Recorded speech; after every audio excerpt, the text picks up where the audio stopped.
I first heard the story from a girl named Eiko in a small cafe not far from the university where I was studying. She sat across from me with her tea cooling in its saucer, and she kept folding her fingers around the cup as if to stop herself from trembling. When she began to speak, she insisted it was just a rumor, the sort of thing every student in Japan knows, but the way she told it made me understand why some rumors don't stay harmless for long. She called it the Hanako story, and she told it like everyone else, polite, spare, a little reverent. In her version, Hanako is not the sort of thing you shout about. You don't tell it in a way that demands attention. You say it low, the way you might say a prayer.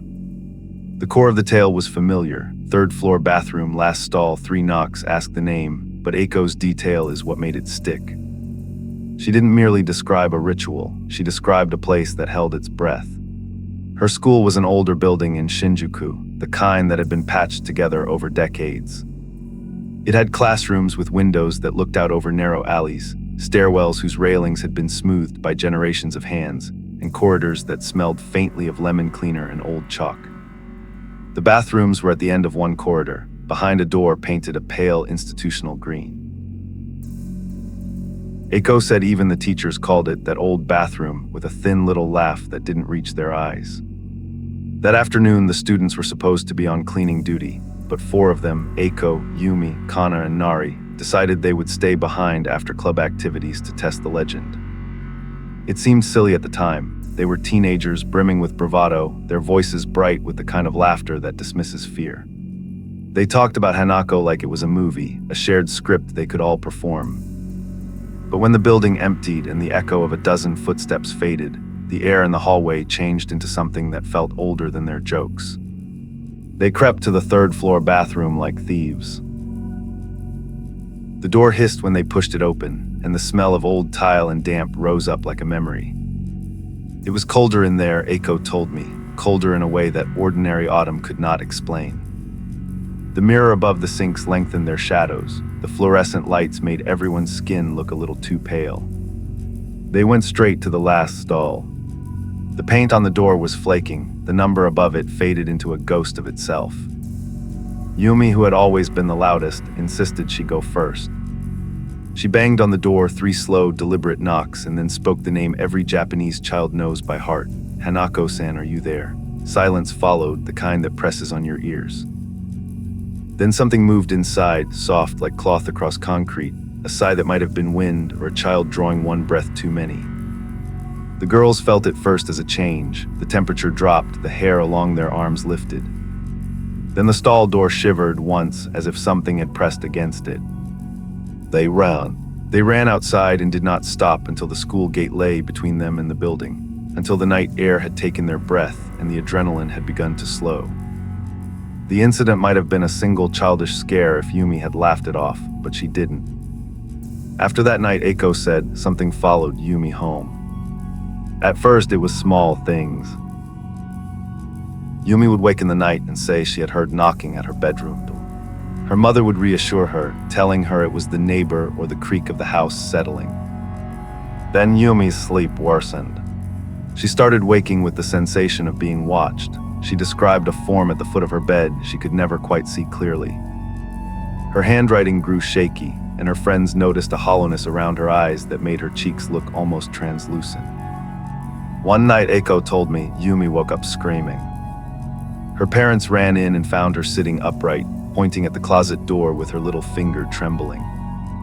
When they opened the closet, the clothes inside were damp in a way that defied explanation. Not a few drops, completely soaked, as if they had been left in a rainstorm. But the corridor outside Yumi's room had been dry. There was no leak, no burst pipe, no spilled bucket. The dampness did not make sense. After that, the family moved Yumi to a different school. They tried rituals, they took her to shrines, they rang bells and called priests. Eiko said she heard rumors the priests performed ceremonies to keep something at bay, but she never saw Yumi again. Whenever Eiko mentioned her name, she would lower her voice and say that sometimes, late at night, soft little knocks would start at the far side of her apartment and stop the moment she went to check. For the rest of the students, Hanako became a cautionary whisper, less a dare and more a warning. People stopped staying late. The janitor seemed to spend longer mornings at the sinks. Even teachers stopped end-of-year jokes about the bathroom ghost. Eiko admitted that she never felt the same casual humor about ghost stories after that year. They learned in small shards what fear could do when it was given room to breathe. A while later, something else happened, an incident that felt like the story had been waiting for all along. It was not at her school. It was not even at the same end of Tokyo. A former student, a girl who had once lived down the block, came back to visit the school one winter. Her name was Satsuki. She had attended the same middle school, but had graduated the year before and moved away. When she returned, she came alone and asked to see the bathrooms. Eiko was not there when Satsuki arrived, but she heard from other students that Satsuki had gone to the third floor, had knocked, and had asked for Hanako. The students laughed and followed her, but the laughter faded when Satsuki looked into the mirror and began to weep. She said she saw someone standing in the mirrors behind them, pale and small, staring without blinking. She described with quiet conviction a girl with bobbed hair, a white face, and a red skirt that looked as if it had been wet. When Satsuki left, her face was ashen. The students said she mumbled things about being followed home and waking to the sound of running water in the middle of the night. Later that term, she failed a class she had never failed before and began to withdraw. People joked about pressure and stress, but Eiko saw it as something more dangerous, a seed planted in the dark. There are versions of the Hanako story that explain who she might have been: a child who drowned in the school's pipes, a wartime casualty, a bullied girl who hid in the bathroom and could not be found. Some claim the third-floor bathroom was not even original to the building, that it had been added when the city changed zoning and had unknowingly been built over something older. None of those explanations made the incident stop. What interested me the most about Eiko's telling was how the fear spread like a rumor that feeds on itself. After Satsuki's visit, there were reports of puddles that appeared and vanished overnight, of muffled sobbing heard through thin walls, of a faint white handprint on a mirror that could not be washed away. Teachers would chalk it up to pipes or pranksters, but the students would only say, "Do not go there." They would press their palms to their mouths and walk with quick, nervous steps. I asked Eiko if she had ever seen Hanako herself. She shook her head so fast I thought she might laugh, but the laugh did not come. "No," she said, "but once when I was in the third-floor corridor alone, I felt something like a small hand on my shoulder. It was the lightest touch, almost like a breeze, but I knew, my stomach tells me things now, that someone was close behind me. I walked out and there was nothing. Nothing but a faint smear of water on the floor, leading to the bathroom door." The bathroom door in Eiko's description carried the story like a scar. Students began to avoid it entirely. Faculty placed posters about safety and respect on the corridor walls, the kind that remind teenagers to be careful, to be kind. Parents came to meetings and suggested more supervision during after-school hours. For a while it worked. The bathroom remained empty and quiet, but silence has a way of making its own noise. Every empty stall felt like a question. Every echoing footstep seemed to answer it. No matter how many times people knocked on the legend or on the stall door, its response was never predictable. Sometimes nothing happened. Sometimes lights would flicker.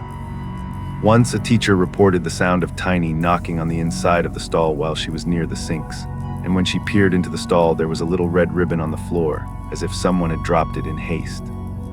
Where the ribbon had come from, no one could explain. There were no dolls, no lost toys reported. The janitor said he checked the music room, the drama props, every lost and found box, nothing matched. Eiko said the strangest part was not the visible things, the puddles, the ribbon, the damp clothes, but the way people began to change around the story. Some students who had been cruel softened unexpectedly. A girl who had always shoved others around began to stop in the hallway to help younger students with their books. The main jokes dwindled. It was as if the rumor had created a pressure that made people act differently, less boldly. Perhaps that was superstition's silver lining. Fear can be a teacher. In the end, the school replaced the bathroom door. They painted the corridor a brighter color, and for a while the paint looked almost cheerful. They installed new locks with modern mechanisms that made satisfying clicks. The janitor polished mirrors until they shone so clean you could see the tiny scratches in the glass. For a while, Eiko said, the third floor felt like any other school hallway. But rituals are stubborn. Kids, remember. Late-night dares started again the way they always do, with a whisper in a locker room or a dare tossed over a stack of exam papers. Someone would knock. Someone would call a name. Sometimes nothing would happen. Sometimes a story would be born. There was one small detail Eiko added that never left her mind. The janitor, who had worked those halls for more years than most teachers, told her he sometimes found tiny pebbles lined up along the windowsill outside the third-floor bathroom. Not scattered, but placed like markers. Once he found a single red ribbon tied in a neat bow around the bolt on the inside of the stall. He said he kept it folded in his pocket for days, as if it were evidence of something he did not yet have words for. Years later, Eiko came back for a school festival. The corridor had been repainted and the bathroom door looked new. Children ran by with handmade crafts and parents called out in the warm afternoon light. She saw a girl skip past with a red ribbon in her hair and felt that old chill tighten somewhere behind her ribs. For a second, the building became the same place she had left, old tiles, long windowsill, the smell of lemon cleaner and memory. What Eiko wanted me to understand was less about ghosts and more about how stories live. The puddles, the ribbons, the slow knocks, none of it felt purely cruel. They were like questions left unanswered or memories that kept circling a room. They taught the students certain habits, to walk in pairs, to be kinder in corridors, to treat empty stalls as though they might still be occupied by someone from the past. Superstition, she said, sometimes acts like a teacher. When she finished the tale, she pushed her empty cup away and smiled a small, sad smile. Maybe it is only pipes and pranksters, she said. Then she added quietly, but if you ever hear 3 soft knocks and find yourself at an old stall, it is kinder to leave the other side alone. Some doors are meant to stay closed, and some names, once called, should not be answered. I first heard about the Haunted Schoolhouse in Newburyport when I moved to Massachusetts for work. The town itself felt almost frozen in time, with its narrow streets and brick sidewalks, old lampposts casting soft yellow light over the cobblestones. Every building seemed to carry its own story, and I quickly learned that the residents of Newburyport were proud of their history, but also strangely wary of certain places. One of those places was the schoolhouse at the edge of town, a red brick structure with tall, narrow windows and a cupola perched on the roof like a silent watchman. During the day, the building looked entirely ordinary. The brick was weathered but sturdy, the windows framed with peeling white paint, and the roof lined with neatly trimmed eaves. Children streamed in and out during school hours, and the hallways were filled with laughter and the occasional shout. Yet there was something about it that set it apart. I felt it the first time I walked by at dusk. The sunlight had faded to a dull orange, and the shadows in the street stretched long and thin. The windows of the schoolhouse seemed darker than they should have been, reflecting the world outside in a strange, almost liquid way. That evening, I was meeting a local teacher at a small cafe to discuss some school materials. When she mentioned the schoolhouse, her voice dropped and she leaned closer across the table, as if afraid someone might overhear. She told me it was haunted. I laughed politely, assuming it was just a local legend, a story told to scare newcomers and make the building feel more interesting. But as she spoke, the way she described the events, her pauses, her visible discomfort, made me reconsider. She told me that the haunting was subtle, almost imperceptible at first. Not the kind of haunting you see in movies, with floating objects or screams echoing through empty corridors. This was quieter, more insidious. Small things that seemed ordinary until you noticed them too many times. Footsteps in an empty hall, faint laughter, the creak of a floorboard when no one was there. The kind of presence that makes your skin prickle and your senses sharpen, the feeling of being watched even when you know you are alone. That night, I returned to the schoolhouse. I had business to attend to inside, and curiosity outweighed my unease. I walked up the worn stone steps, each one groaning under my weight. The door to the school was heavier than I expected, and when it closed behind me, the sound echoed down the hallway in a way that made me pause.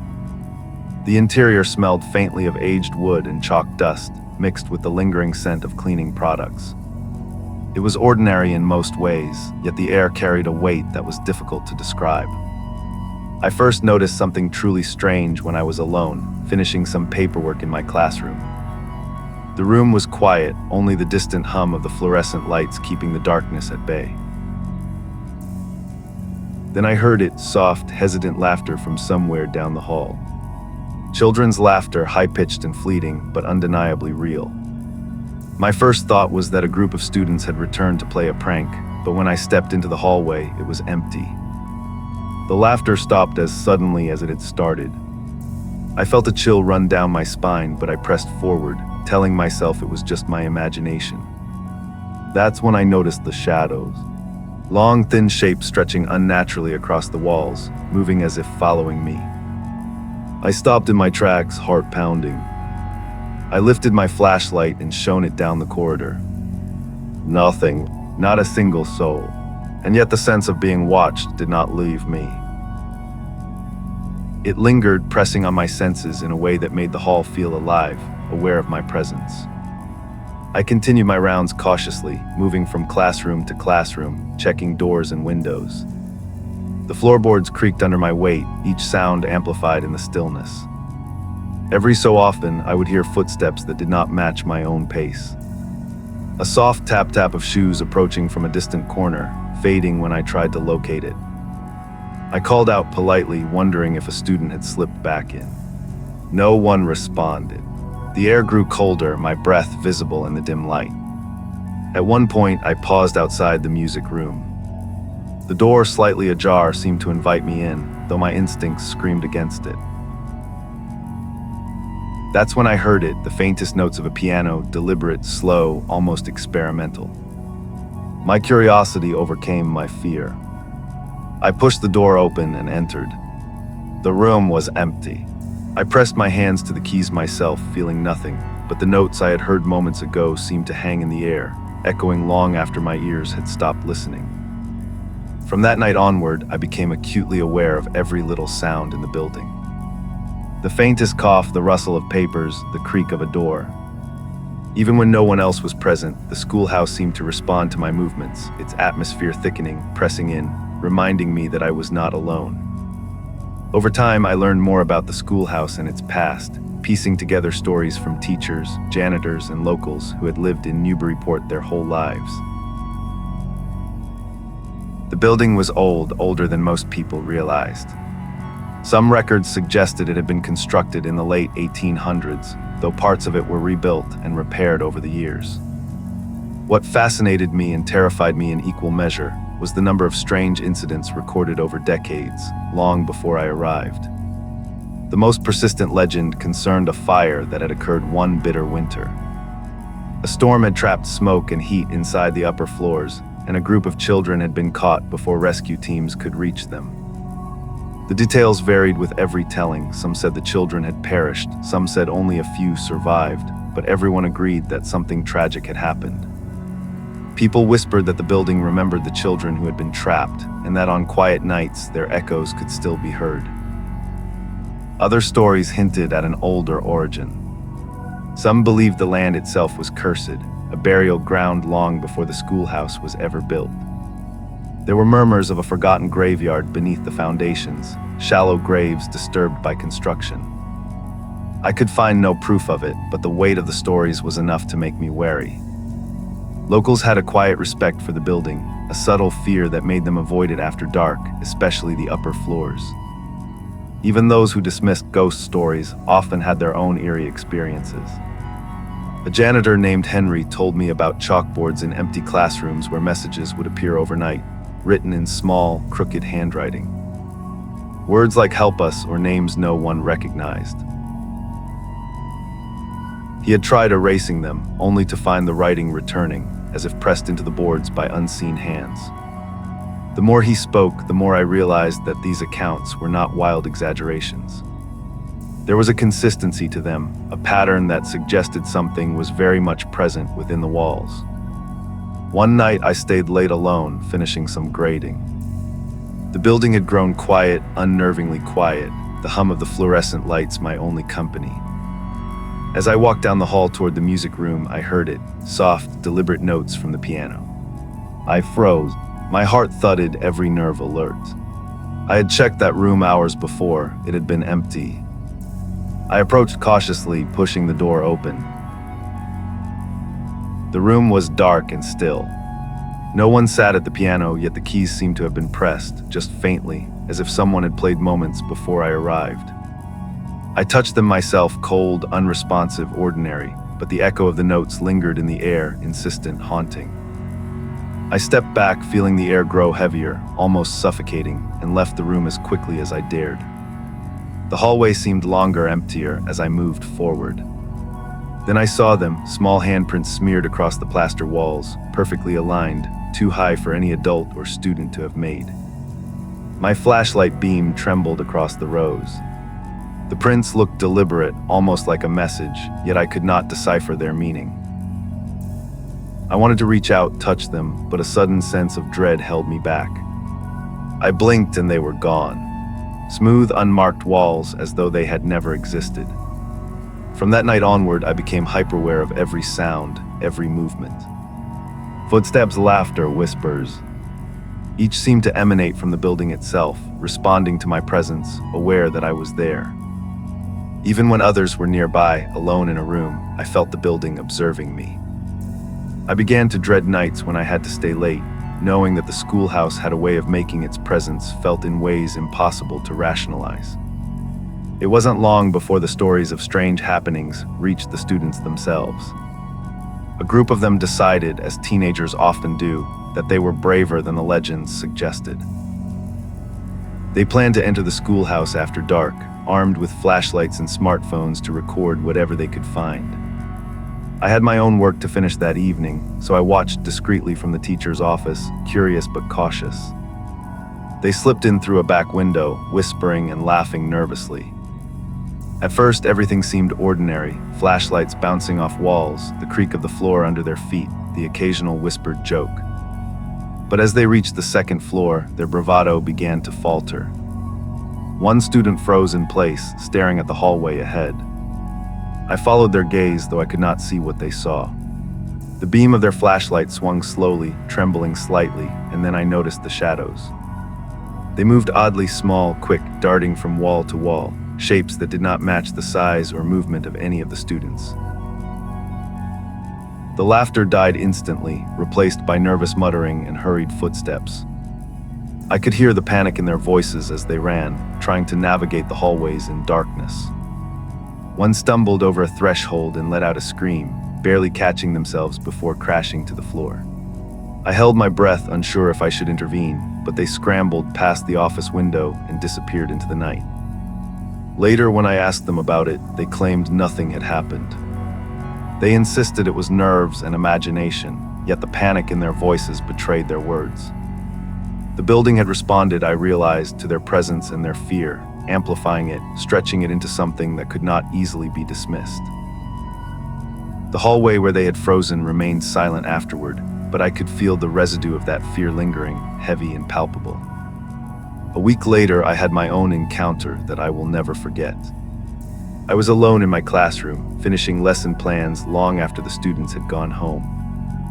The night was quiet, almost unnaturally so. Then I heard it, a soft knock at the door. Hesitant, polite, almost like a child who did not want to be scolded. I opened the door slowly, expecting a student, a janitor, anything rational. The hallway was empty. I turned back to my desk and froze. There in the corner lay a small crumpled piece of notebook paper. My hands shook as I picked it up. Written in uneven, shaky letters were the words, "We are still here." I felt my chest tighten and the air around me seemed heavier, pressing down as if the building itself were leaning closer. I left immediately, turning on every light and leaving the classroom in disarray. The next morning, when I returned with a calmer mind and a rational explanation in mind, the note had vanished. No janitor, no student, no teacher admitted to placing it there. I asked around discreetly, but everyone shrugged, laughed, or avoided the question. I realized then that the schoolhouse was not a place where ordinary explanations mattered.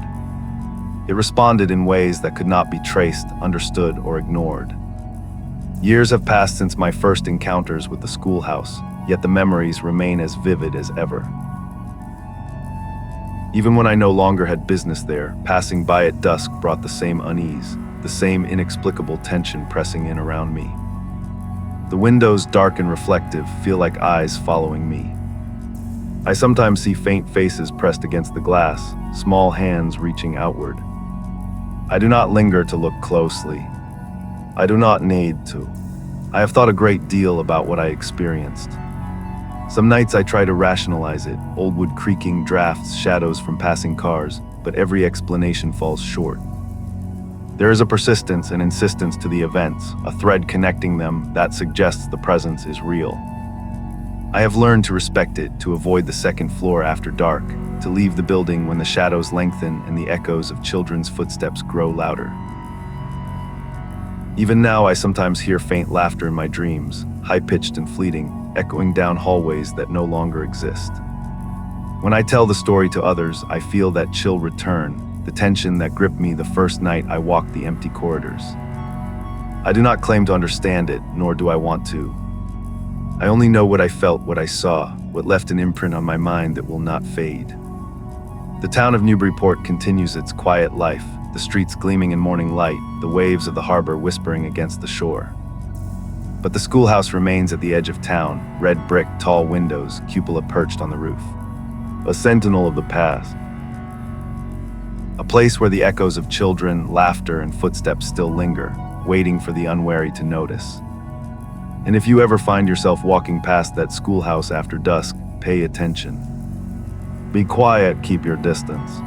Because some doors once opened do not close again. Some names once called should never be answered. And sometimes the laughter of children who never left can be heard, just faintly, if you are patient and still enough to listen.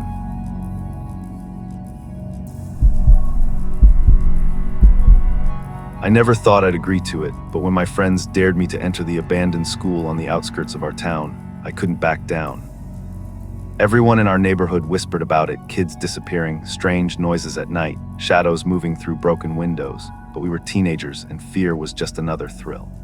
That night the air was thick and heavy, the clouds hanging low over the rooftops, blocking the moon.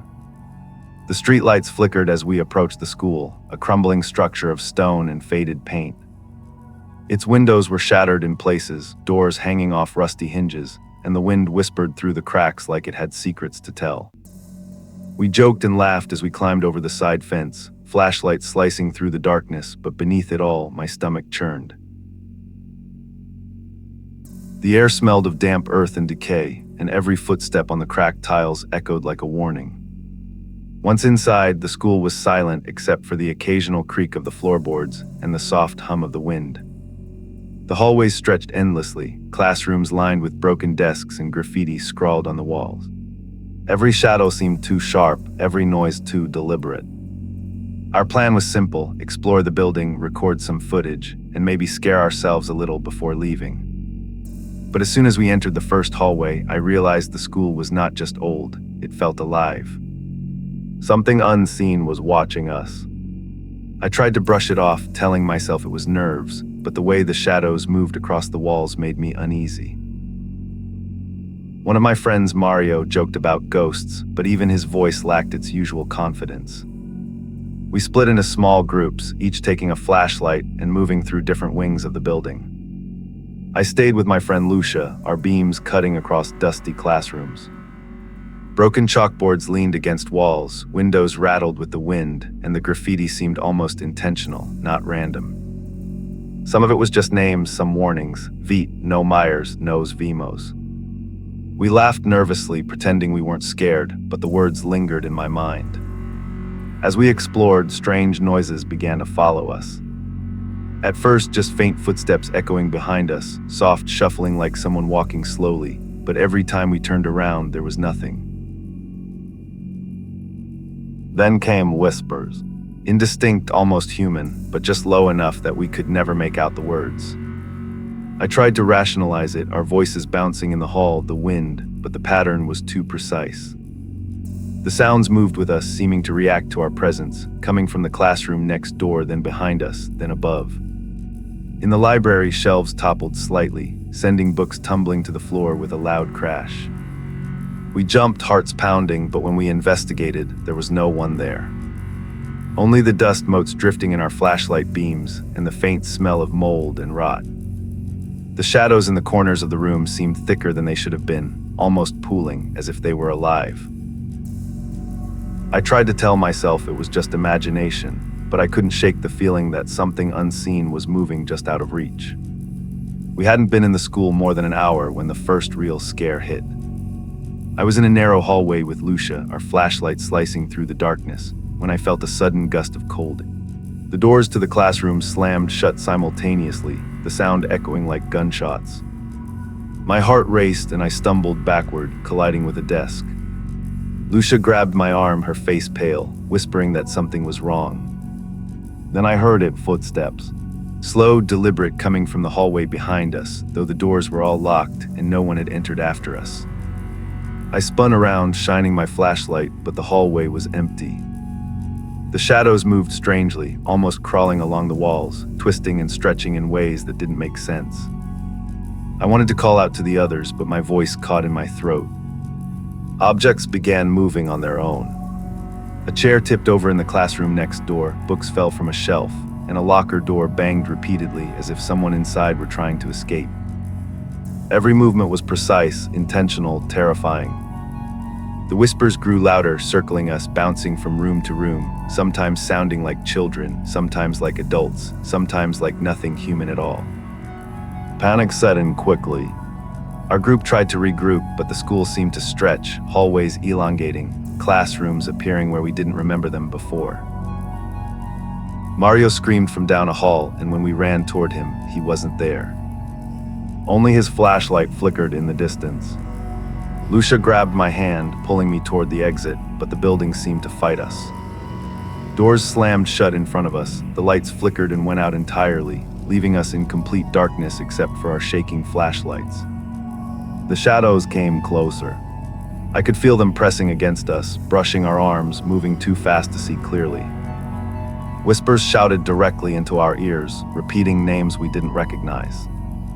My legs burned as I ran, adrenaline making my heart pound like a drum, yet no matter which hallway we took, the exit seemed impossibly far away.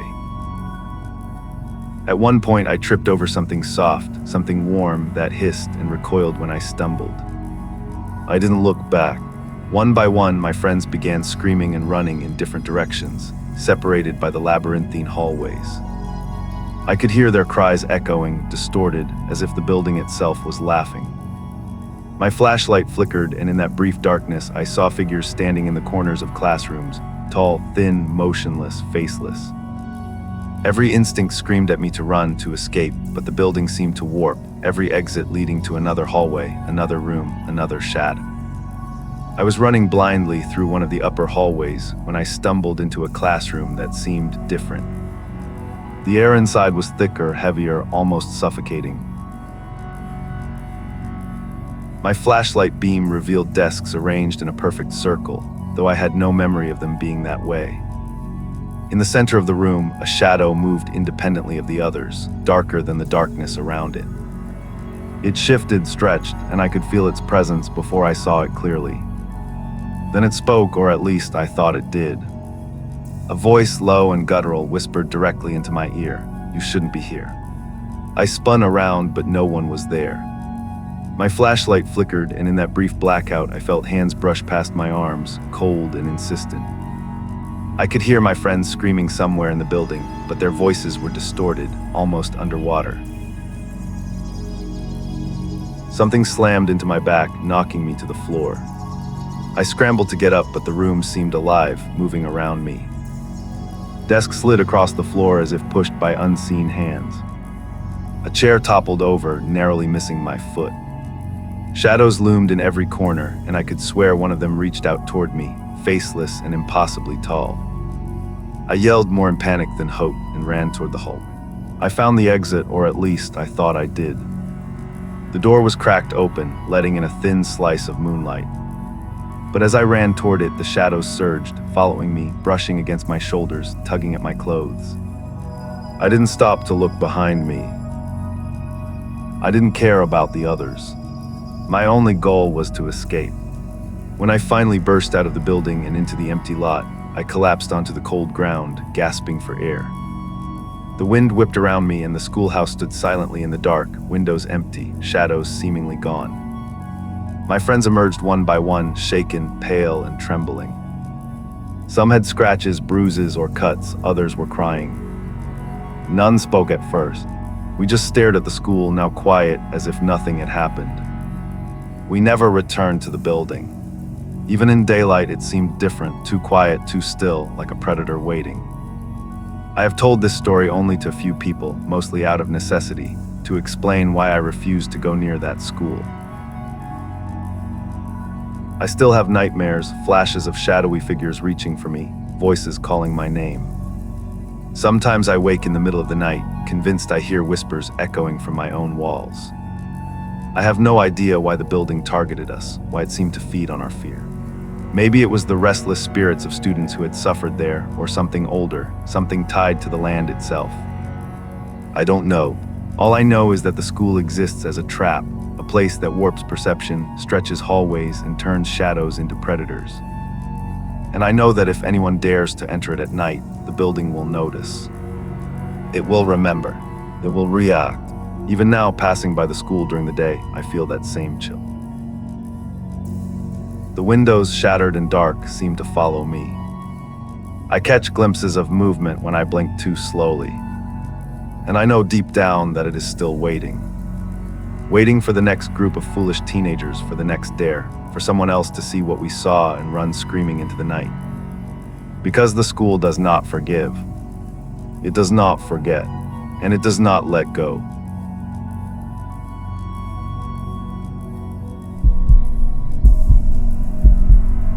I never thought a simple school in a small village in Rajasthan could feel so wrong. I had been transferred to Tonk Upper Primary School in 2014, a modest rural school surrounded by dusty fields and narrow dirt paths.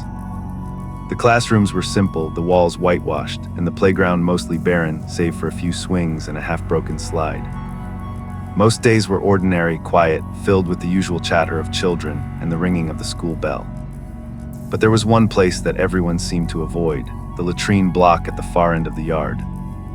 Teachers rarely mentioned it openly, but whispers circulated. Students claimed that something strange happened there. Some said they heard a girl calling their names. Others insisted they had felt small hands brush against them as they passed. I didn't believe any of it at first. Ghost stories like that are common in rural schools, passed around to scare newcomers. The first time I walked past the latrine alone, I noticed a chill in the air, unusual for the dry Rajasthan heat. The concrete pit looked ordinary, though worn and cracked. I could hear the wind rustle the nearby trees, and yet something felt off. My skin prickled. For some reason, I found myself walking faster, keeping my eyes fixed straight ahead. That's when I felt it, something small, wet, and cold brush against my arm. I froze, my heart thumping, and glanced around. There was nothing there. Just the empty yard, the swings swaying slightly in the breeze. Over the next few days, I began hearing more reports from students. One boy swore a little girl had appeared at the pit, smiling, her hands reaching out as if she wanted to pull him in. Another said he heard someone whispering his name as he peered into the toilet hole. At first, I tried to rationalize it, imagination, tricks of the light, overactive minds, but the tension was spreading. The students grew fearful, refusing to go near the latrine alone. One afternoon, I was the only teacher left in the school when I had to check on the boys' toilet. I told myself it was silly, that I was imagining things. But as I walked past the pit, I felt it again. A small, wet hand grazing my arm, light but insistent. I jumped back, my heart racing. I scanned the area, flashlight in hand, but no one was there. My mind tried to explain it. Maybe a stray animal, maybe a branch, maybe nothing at all. But deep down, I knew something unusual was happening. The students' fear was contagious. Every time one of them screamed or ran from the latrine, the others panicked.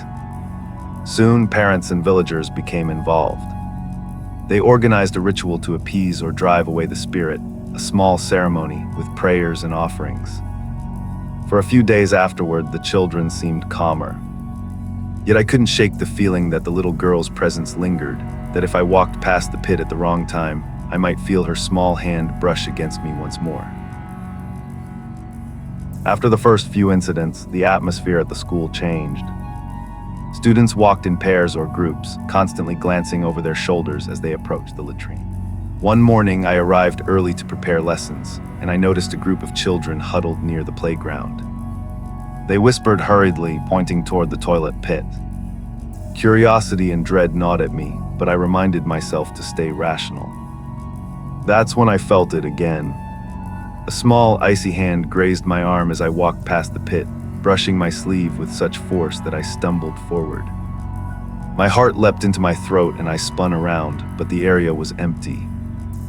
The wind was still, the yard quiet. I could hear the faint rustling of leaves, nothing more. Yet the sensation lingered, a chilling reminder that something unseen was watching, interacting, existing just beyond my perception. Over the next week, the encounters became harder to ignore. Children spoke of hearing their names whispered when no one was near, of glimpsing a small figure peering out from the pit, smiling faintly before disappearing. Some claimed it tried to push them into the hole, though no one had actually fallen. I began to walk past the latrine with my hand pressed to my chest, nerves taut, my senses heightened. Each step felt like crossing an invisible line into a space I was never meant to enter. One evening, a colleague, a teacher older than me, confided that she had experienced something similar. Every time I walk by, she whispered, eyes wide, I feel a little hand brush against my arm. Not enough to harm me, but enough to make my skin crawl. And sometimes I hear her laugh just behind me. I nodded, unable to speak. If even seasoned teachers were experiencing this, then perhaps this wasn't imagination at all. The breaking point came one humid afternoon. I was alone in the schoolyard, collecting some papers from the storage shed, when I noticed movement near the latrine pit. At first, I thought it was a student playing a prank. But then I saw her, a little girl pale and small, with long black hair and wide eyes, emerging from the hole.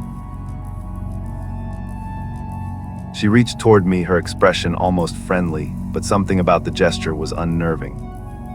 Her tiny hand hovered in the air, wet and cold, as though she could touch me through some unseen force.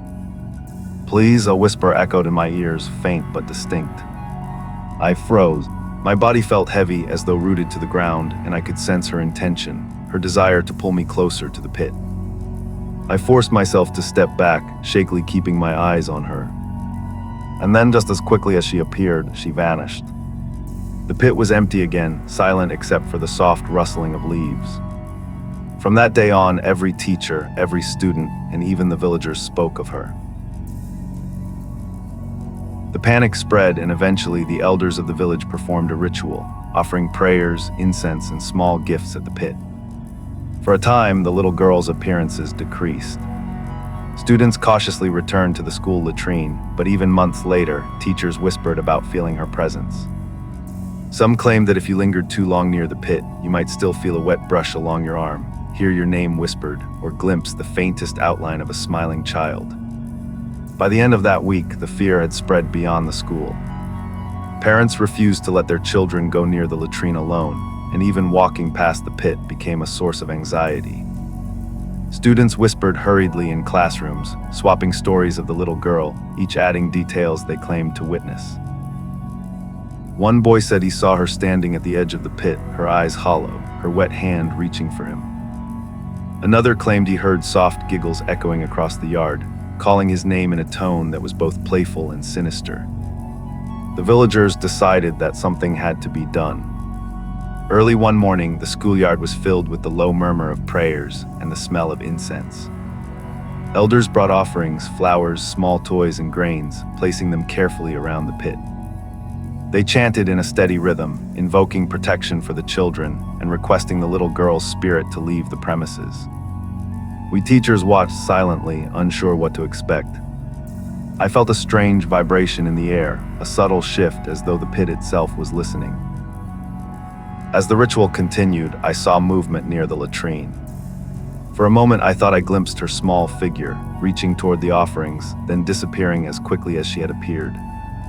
The villagers continued chanting, and slowly the air seemed to lighten. The children who had been terrified returned to the school, cautiously at first, but no one reported any more direct attempts to pull them into the pit.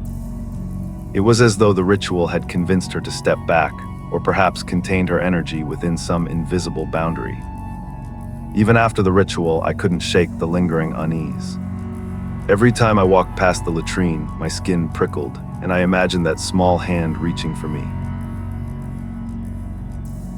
The students, now somewhat braver, still avoided the pit when possible, and stories of the little girl became part of the school's oral history. Teachers spoke of her in hushed tones, warning new staff to remain cautious. I often wondered who she had been, why she lingered near the school, and why her presence had become so terrifying. Was it a child who had met a tragic end? Was it a restless spirit drawn to the place where she had spent her days? Or was it something else, something tied to the earth, the school, the fear itself? I never found an answer. Years later, when I walk past Tonk Upper Primary School, I feel a faint chill near the latrine, just enough to remind me that some presences are not easily forgotten. Even if the ritual and the villagers' efforts kept her at bay, I know that in quiet moments, with no one watching, she might still be there, waiting, her small wet hand brushing the air, her whispered voice calling names that should not be called. And I have learned a simple truth: in some places, the past never truly leaves. Some spirits linger not out of malice, but out of attachment, curiosity, or longing. And for those of us who have seen them, even briefly, the memory remains, a chilling reminder that the world is larger, stranger, and far more unpredictable than we often dare to imagine.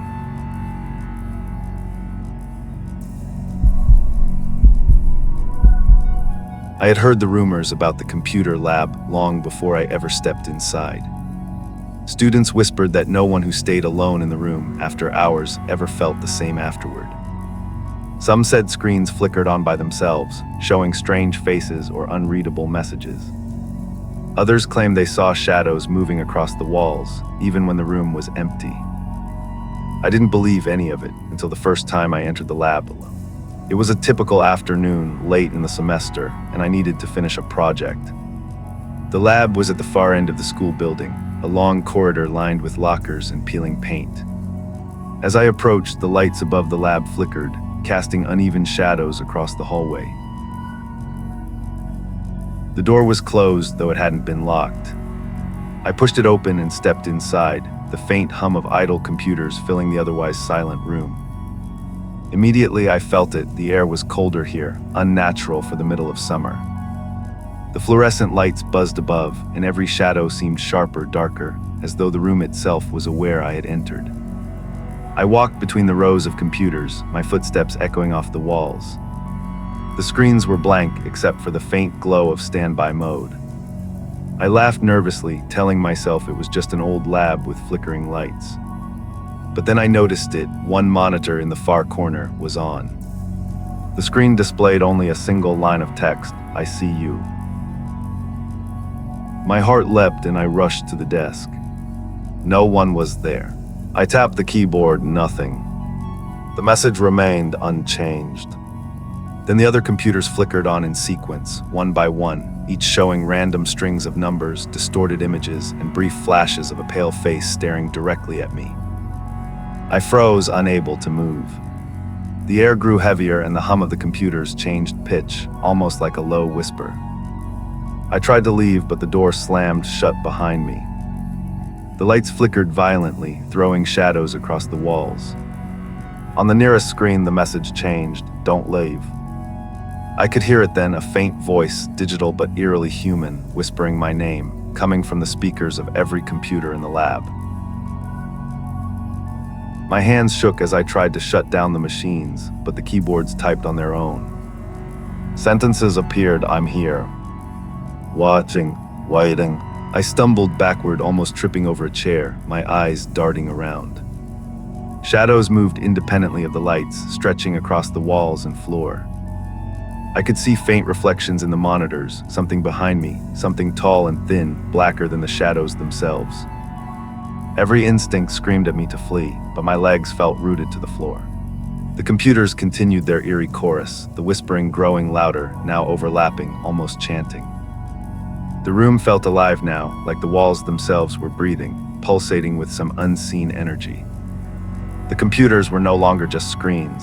They were windows into something else, something waiting for me.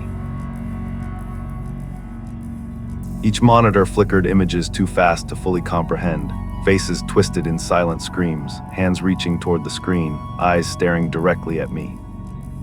I wanted to close my eyes, but I could. The shadows in the corners of the lab grew darker, stretching unnaturally, crawling along the walls and across the floor. I heard my name again, whispered this time, soft but insistent. It seemed to come from everywhere and nowhere at once. My heart raced, sweat dripping down my temples.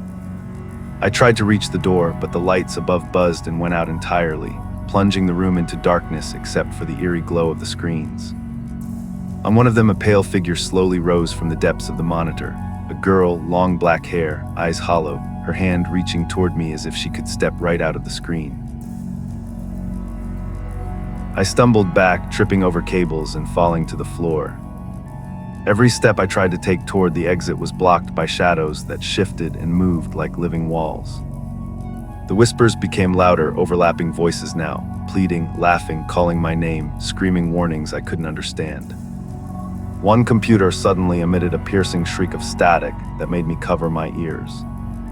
I could feel the girl's presence, cold and pressing, her small hand brushing against my arm, though nothing was physically there. I was crawling now, desperate, trying to make my way to the door. The girl's image on the screen had multiplied, appearing on every monitor, advancing inch by inch, her hands stretching toward me as if reaching through reality itself. The shadows closed in, twisting around my legs, tugging me down. My flashlight, thankfully still in my bag, flickered weakly, revealing a tall, formless figure standing silently in the corner, watching, waiting. The screens suddenly went black. Silent. My chest heaved, and for a terrifying moment, I thought I had survived. Then one screen flickered back to life, showing my own face staring back at me. I couldn't move. My reflection blinked on its own, smiling, whispering my name. The lab seemed infinite now. No matter which way I crawled, the exit was just out of reach. I could hear the computers typing by themselves, the clacking filling the room with chaotic rhythm, spelling out messages I couldn't escape. Stay. Forever. Mine. Summoning every ounce of strength, I leaped toward the door, yanking it open. The sudden light of the hallway burned my eyes, and the presence behind me vanished instantly. The computers shut down and the shadows retreated. I bolted down the corridor, never looking back, never daring to check if she or it followed. Even after fleeing into the hallway, my terror didn't subside. The air felt thick and every shadow seemed alive, stretching toward me, following me. I could still hear the faint hum of the lab computers, as if the building itself was breathing, waiting for me to return. I didn't dare stop. My legs burned with exhaustion, my heart pounding like a drum in my chest. I rounded the corner, and through the frosted glass of the main entrance, I saw the janitor's silhouette. I shouted for help, but my voice trembled, almost swallowed by the oppressive silence around me. As I reached the doors, a sudden chill swept over my back, and I felt the smallest brush of wet fingers against my shoulder, her hand, impossibly cold, lingering just long enough to make my skin crawl. I threw myself through the door, slamming it behind me, gasping for air. Outside, the night was still, but my terror hadn't faded. The lab seemed to loom behind me, a silent predator, its windows dark yet pulsing with an unspoken presence. I didn't look back. I ran all the way home, my mind racing, trying to convince myself it was a hallucination, a stress-induced fear. But deep down, I knew what I had felt. Something had followed me, something not bound by the limits of the room, something that could reach through the digital world and touch the living. For weeks afterward, I avoided the lab entirely. I refused to touch a computer alone, and every time I passed the room, I felt that same cold weight in the air. Occasionally, I would hear faint whispers through my headphones or catch a flicker of movement in a monitor reflection. Friends teased me at first, joking about haunted computers, but I could see the unease in their eyes whenever we walked past the lab together. I tried to rationalize it. Old wiring, hallucinations, the stress of exams, but nothing explained the cold hand on my shoulder, the whispered repetition of my name, or the reflection in the monitors that blinked independently of me. The lab remains in the same corner of the school, innocuous by day, humming quietly, screens idle, shadows pooling in the corners. Yet I know that the presence waits, patient, observing, ready to reach through any device, any screen, to anyone alone. I learned the hard way that technology can bridge more than just distance. It can bridge worlds seen and unseen. And some presences, some spirits, are smarter than we imagine. They adapt, they wait, and when given a chance, they will find you. Even now, whenever I turn on a computer alone, I feel it. The faint brush of a hand across my arm, a whisper of my name, the subtle flicker of a screen. And I remember that lab. I remember that girl. I remember the terror that refused to end.